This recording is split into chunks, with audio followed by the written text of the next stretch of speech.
नमस्कार,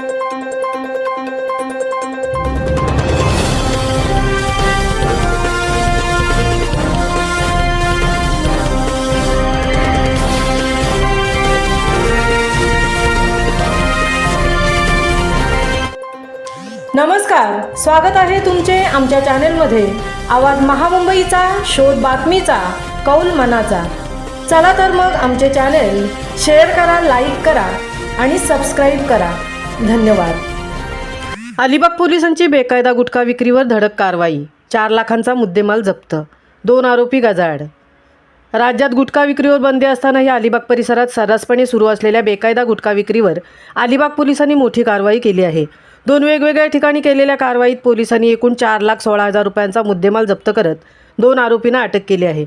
पोलीस सूत्रांकडून मिळालेल्या माहितीनुसार अलिबाग शहरातील हरीश बेकरी समोरील रस्त्यावर एका पांढऱ्या रंगाच्या कारमधून गुटख्याचा मोठा साठा येणार असल्याची गुप्त माहिती पोलिसांना मिळाली होती। त्यानुसार पाळत ठेवून कार अडवून तपासणी केली असता कारमधून 62,000 रुपये किमतीचा पान मसाला, तंबाखू व इतर गुटखा प्रकार सापडले। कार चालक नकुल कुमार नंदलाल चौरसिया याला त्वरित अटक करण्यात आली। तपासाअंती आरोपी नकुल कुमार याने रामकेवळ प्रसाद निषाद, राहणार वायशेत, अलिबाग, मूळ गाव उत्तर प्रदेश याला गुटखा विकल्याची कबुली दिली। त्यानंतर पोलिसांनी वायशेतमधील निषादच्या घरावर छापा टाकला असता 54,591 रुपये किमतीचा सुगंधित पान मसाला, तंबाखू, चरसदृश्य गोळ्या आणि अन्य प्रतिबंधित साहित्य जप्त करण्यात आले।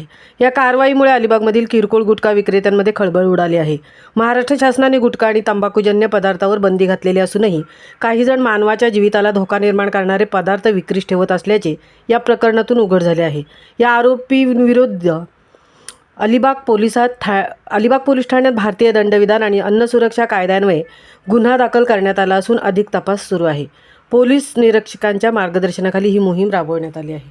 आवाज महामुंबईचा चॅनेलसाठी निलेश फुंडेंसह तृप्ती भोईर, रेवदंडा।